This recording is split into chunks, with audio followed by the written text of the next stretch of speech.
Hey everyone, just a quick intro before we dive in. This video is a re-upload with some changes. Originally when I first uploaded it, it was up for nearly 3 days before getting hit with a claim from Paramount. Now, strangely, instead of just taking the monetization from that video, they decided to block it entirely, which was a first for me. I didn't even know they could do that. But what's even more puzzling is that I've used clips from their movies before without issues, but suddenly when I share a negative take, it became a problem. I disputed the claim, but they rejected it, and that was really frustrating, especially since I put a lot of time and passion into this video. So after some thinking, I decided to rework it, and now it's finally back. So if you enjoy the video, I'd really appreciate it if you could show it some love by hitting the like button and leaving a comment. It really helps. With all of that said and out of the way, I hope you guys enjoy the video. Novelizations often provide readers with a richer, more detailed experience, expanding on ideas that movies might only hint at. Books have the unique ability to dive deeper into characters, their motivations, and the world around them, filling in gaps that films might not have the time to explore. The novelizations for the first two Sonic the Hedgehog movies were no exception, offering fresh insights and even covering scenes cut from the films. However, these books aren't without their quirks. In fact, I've previously covered some of the odd changes made in the earlier Sonic novelizations. Feel free to check out that video here. Now, the novelization for Sonic 3 follows the same pattern: expanded details, interesting changes, and fresh perspectives. But there's one particular change in this book that, in my opinion, completely undermines the entire experience. In this video, we're breaking down all the differences between the Sonic 3 movie and its novelization, and I'll explain why this book feels like a scam and why it might not be worth your money. The book immediately sets itself apart from the film, starting with the family camping trip, whereas the movie opens on Prison Island with Shadow's escape, which is entirely absent from the book and only mentioned in passing. During Sonic's birthday party, the book has Tom pointing out that they're near Sonic's old stomping grounds, and this gets Sonic really excited. However, in the movie, Sonic comes to realize this on his own. I kind of prefer Tom mentioning this. It adds emotional weight and also reinforces his fatherly role. That said, it also makes a lot of sense for Sonic to know this first, given the fact that he's lived in these woods for years. The book also introduces an intriguing detail about Sonic's mural, which comes to play an important role later on. It includes a field of stars representing galactic civilizations that Sonic knew about as a child. The film's mural, by contrast, depicts a sunny day, and it doesn't really hint at Sonic's awareness of life beyond his home world. The first time we catch up with Shadow in the book is when he arrives at Shibuya Crossing. In the film, he quickly discovers that it's been 50 years since he was imprisoned by spotting a sign that read 2024. However, the book takes a more nuanced approach. Shadow, surrounded by gun forces, notices that his legs aren't as fast as they once were. His mind wanders as he questions just how long he's been asleep. Months? Years, or even decades. This portrayal emphasizes the toll of prolonged stasis, and it adds to the suspense of Shadow's awakening. The Shibuya scene in the book also expands on Shadow's hatred for Commander Walters. While the movie kind of hints at the tension between the two, the book explicitly shows Shadow calling Walters a traitor and his nemesis. It also revealed that as Shadow's anger grows, so do his powers, and this culminates in a fierce battle where Shadow swiftly takes down the gun soldiers before the big chaos explosion shown in the movie. The book really drives across the point that Shadow has this thirst for vengeance, especially towards Commander Walters, in a way that the movie kind of just glosses over. The book also does the same for the dynamic between Rockwell and Team Sonic. When Captain Rockwell approaches them, the book establishes immediate tension. Sonic doesn't really like her vibe, and they share a brief stare down. This dynamic is a bit subtler in the movie, but it's emphasized a ton in the book, especially the further we get into the story. She then informs Team Sonic of an alien threat, something that's left ambiguous in the film, leaving the heroes to not be aware of what they're up against. She also denies Tom and Maddie's request request to join the mission. This sparks a conflict, with Sonic refusing to go without them. Ultimately, Tom encourages Sonic to lead, trusting his judgment. I love this addition. It highlights Tom and Maddie's willingness to help and deepens the family bond that's central to the series. It also adds some complexity to Rockwell's character. Does she exclude humans to protect them, or is it because she distrusts aliens altogether? Either way, this change adds a lot of depth to the scene. Aboard the gun helicopter, Rockwell mutters that this is the lowest point in her career, reinforcing her disdain for aliens. Something the book does really well for this scene is it expands on Tails' perspective, revealing that he's been salvaging gun tech to learn more about this shady organization. While Rockwell argues with Sonic, Tails discreetly downloads data from gun servers, which is why Tails has access to the schematics of their headquarters later on. This moment gives Tails more agency and highlights his resourcefulness, which is something that I would say is underutilized in the film. The book also reveals that Gun is trying to secure the Master Emerald to prevent its misuse, a major detail omitted from the movie. Sonic counters Rockwell, stating that Knuckles guards it for the very same reason, and Knuckles adds that Gun can't be trusted because rogue agents recently tried to steal his powers. This gives the reader a good timeline of events and hints at the Knuckles series without requiring viewers to have seen it. Overall, the opening of the book slows down key moments, adding dialogue and details that flesh out the story and characters. Where the movie's pacing feels rushed, the book allows these scenes to breathe, making the story far more engaging. I can't help but feel that incorporating some of these elements would have greatly improved the film. When arriving in Tokyo and we see Sonic encounter Shadow for the first time, his approach is notably more aggressive in the film. He presents handcuffs to Shadow while claiming that they just want to talk. In the book, however, Sonic notices a profound sadness in Shadow's eyes, as if a piece of his heart is missing. Sonic believes that he can get through to Shadow, drawing confidence from his own experience building a family of lost souls. This introspection adds emotional depth, showcasing Sonic's empathy and genuine care for others. As Shadow demands to see Walters during his conversation with the trio, Sonic jokingly suggests that Walters is probably at an Italian chain restaurant, indulging in unlimited breadsticks, which is a nod to Walters being, the Olive Garden guy from earlier films. In my opinion, it's a real shame that this joke didn't make it into the movie. I've always loved the Olive Garden guy joke, but it makes sense since Shadow doesn't really address Walters in the film. When Sonic chases Shadow, who flees on his bike, the book emphasizes that their fight is evenly matched, which is a portrayal that's truer to their dynamic in the games. While the films depict Shadow as significantly more capable than Sonic, the book restores balance to their rivalry,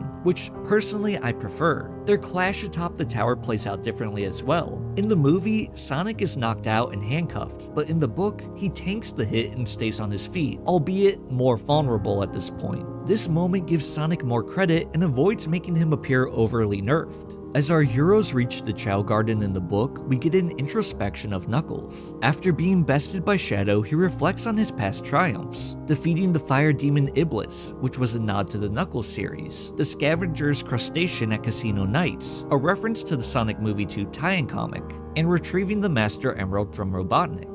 These insights help unify the movie universe, and they offer a compelling glimpse into Knuckles' mind, which we didn't really get in the movie. When Walters meets Team Sonic in the Chow Garden, the book reveals the guilt and regret that he has over Project Shadow. Instead of simply briefing the trio as he does in the movie, Walters pulls out a laptop and shows footage of Project Shadow, from his discovery to the experiments they ran on Shadow in the lab. The film briefly mentions that the scientists had hoped that Shadow would usher in a new era for mankind, but the book elaborates a bit further. The scientists sought to understand time manipulation through Shadow. Tails theorizes that this explains his speed, and Walters confirms it, revealing that Shadow's chaos energy allows him to bend time. The additional context about Shadow's powers and Walters' presence in Tokyo, attending a gun global defense conference, adds depth to the story, making the events feel more purposeful, rather than just an excuse for action sequences in a cool city. The Chow Garden attack also plays out differently in the book. In the movie, Team Sonic is caught off guard as egg drones launch a barrage of missiles. In the book, however, we're treated to a slow motion sequence reminiscent of the earlier films. This time, Knuckles and Tails even assist Sonic despite being slower. Together, they redirect missiles and rescue Chow Garden patrons, with Knuckles punching missiles and Tails using his gadgets to lasso them. It's an exciting scene that highlights the team's synergy and quick thinking. Despite their efforts, just like the film, one missile breaks through, hitting Walters and knocking the trio back. As he lies there injured, the book describes that his radio transceiver broadcasts Rockwell's command. All gun forces are ordered to capture or kill any alien they encounter. While Rockwell is painted as an antagonist in the movie, she never explicitly orders Sonic's death. The book, however, portrays her as more extreme, adding another layer of tension and making her character even more compelling. There are a ton of plot threads with Stone and Robotnik that didn't quite make it to the final cut, but the remnants of these scenes can be found in both the books and deleted scenes. While Stone leads Sonic and his friends into the crab mech, Robotnik can be seen live streaming to his social media followers, a concept that's prevalent in the book but cut from the film. While humorous, this detail doesn't add much substance, so its exclusion doesn't really detract from the story. Agent Stone also mentions that Robotnik got hooked on telenovela soap operas after a recent stay in Mexico. Interestingly, early concept art shows Robotnik in Mexico instead of the underwater crab mech. Knuckles chimes in, revealing that he's familiar with the show thanks to an escapade that he had in Reno, Nevada, which again is a fun callback to the Knuckles series. When Robotnik discovers the location of the mysterious figure that's hijacking his tech, he tries to escape to seek revenge, but he's stopped by Sonic and his friends. Cornered, he proposes an alliance to take down the threat together. This diverges from the film where Sonic and Tails propose the idea of teaming up, and Robotnik never really tries to flee from them. The book also omits the condition of Sonic giving Robotnik his quill for the alliance to work. This change is fine, as the quill was relatively inconsequential in the movie. Although it is used in a comedic moment at the film's end, it could have been written out or replaced without impacting the story. For the most part, Shadow's flashbacks about Maria are largely consistent between the book and the film. However, in the book, as Shadow revisits his old living quarters, an additional flashback emerges. In this scene, scientists complain to Walters about Maria, claiming her childish behavior disrupts their work and demanding her removal from the facility. Walters defends her presence, arguing that Maria keeps both their lead scientist and the ultimate life form content. Their tone shifts when they notice Shadow's presence, quickly altering their conversation. This additional scene deepens Shadow's sense of isolation and mistrust. He felt a sense of inauthenticity with those in the base and their lofty titles like Commander or Captain. They viewed Shadow as a subject rather than an individual, referring to him only as the ultimate life form. This underscores why Maria's kindness resonated so deeply with Shadow. She treated him as a person, addressing him by name, making him feel at home, and showing genuine respect. As the flashbacks conclude, the book omits a crucial moment from the film, Shadow's meeting with Gerald Robotnik. This exclusion weakens the story, as the revelation that Shadow and Gerald intend to collaborate purely out of revenge for Maria is vital to understanding their shared motivations early on in the story and deepens the narrative's emotional core. The scene where Robotnik and Sonic search the old gun base unfolds quite differently in the book compared to the movie as well. For example, there's more dialogue between the two of them, including a revelation from Robotnik that he hacked the world's DNA database and came to discover that all of his relatives are dead, confirming that he is the last of his bloodline. I found this detail to be pretty significant as it highlights Gunn's efforts to erase all traces of Gerald Robotnik. Midway through their conversation, a door abruptly shuts, forcibly separating Sonic from Robotnik. This contrasts with the movie where Sonic simply just wanders off on his own. The book's version feels a bit more compelling, as the sudden door closure adds to the eerie atmosphere already established by Sonic's friends being picked off one by one in the film. It also makes more sense given that Sonic had previously stated that he didn't want to leave Robotnik unattended. In the area with Shadow's containment tank, Sonic stumbles upon a child's drawing of stars, and beneath you can see Maria and Shadow. It's a direct parallel, of course, to Sonic's drawing of himself and Longclaw under the stars. While this effectively highlights the shared loss between the two hedgehogs, it feels a bit heavy-handed. In my opinion, the film's subtler approach to these parallels worked a bit better. When Shadow interrupts Sonic's investigation in the book, he coldly declares, "I knew you'd come here to kill me," revealing his belief that Gunn sent Sonic to assassinate him. This darker portrayal contrasts with the film, where Shadow appears more annoyed by Sonic's persistence. Shadow launches a flurry of attacks at Sonic, but instead of fighting back, he thinks of Tom and tries to reason with him. Sonic appeals to Shadow's pain and loss, even pointing to the mural that Maria created for him, but Shadow remains unreachable. This version of the confrontation is more dynamic than the brief exchange in the movie. Sonic's refusal to fight back, influenced by Tom's teachings, underscores his desire to bring Shadow to the light rather than defeat him. It's a poignant moment that adds emotional depth to the scene, and I really like this better than the movie.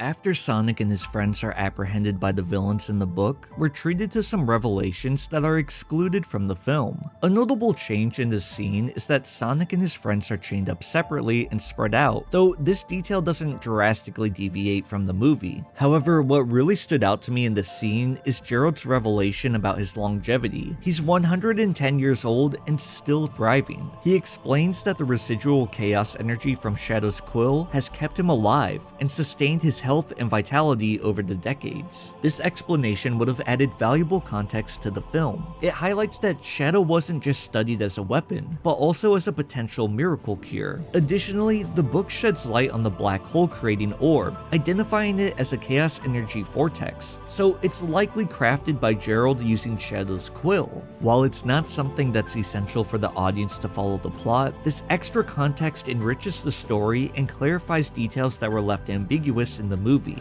As the team of villains arrives in London, Robotnik broadcasts his livestream once again, addressing his followers, who are called Eggheads. Stone humorously notes that there are 7 of them now. This entire livestream subplot ended up being cut from the film, which is a decision that, in my opinion, streamlined the movie and made it feel less cluttered. The infiltration of Gun HQ also plays out differently, though the changes are subtle enough to not drastically alter the tone. For example, there's no security lockdown at the headquarters in the book. The only delay occurs when a gun agent questions whether Rachel works in the building or not. Additionally, the laser wall surrounding the building is entirely absent. Instead, the traps are located inside and include flamethrowers, fan blades, and ceiling spikes. These hazards are very reminiscent of the Labyrinth Zone from the second movie, so the film's version feels fresher by avoiding retreading old ground. One of the most notable differences is the complete omission of the dance scene in the book.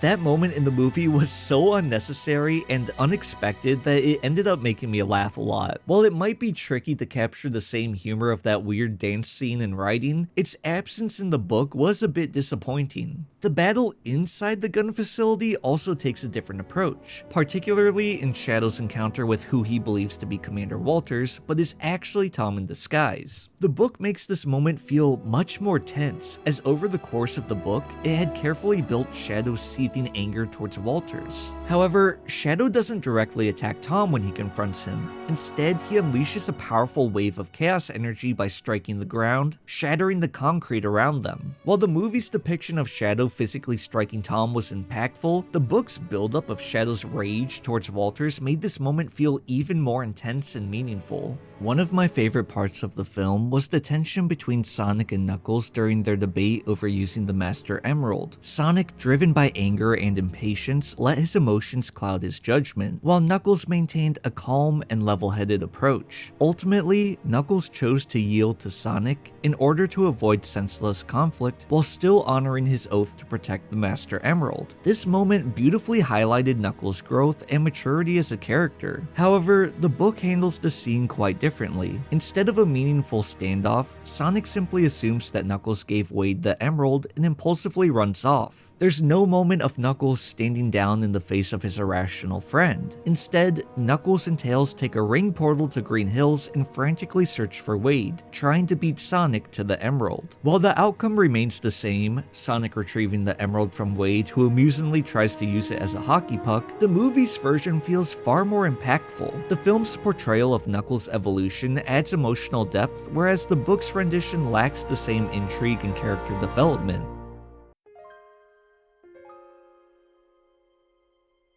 Now, you might be wondering why I consider this book a scam. Sure, so far there have been some changes from the movie that I didn't really enjoy, but there's also been plenty of additions that I genuinely appreciated. The real issue, and why I can't recommend this book to anyone, is that it leaves out an entire third of the film. After Sonic acquires the Master Emerald and turns super, we briefly get his internal thoughts as he flies towards the Ark. He declares, "This ends now," and then the book just abruptly concludes with a note encouraging readers to go watch Sonic 3 to see the finale. This is incredibly frustrating. A novelization should fully adapt the source material and not cut corners to act as a glorified teaser for the movie itself. It feels like a blatant marketing ploy to boost Sonic 3's box office, and as a passionate Sonic fan, I find that really disappointing. Most people reading the novelization have likely already seen the movie, so it's not a matter of avoiding spoilers, especially since this book was released on the same day as the film.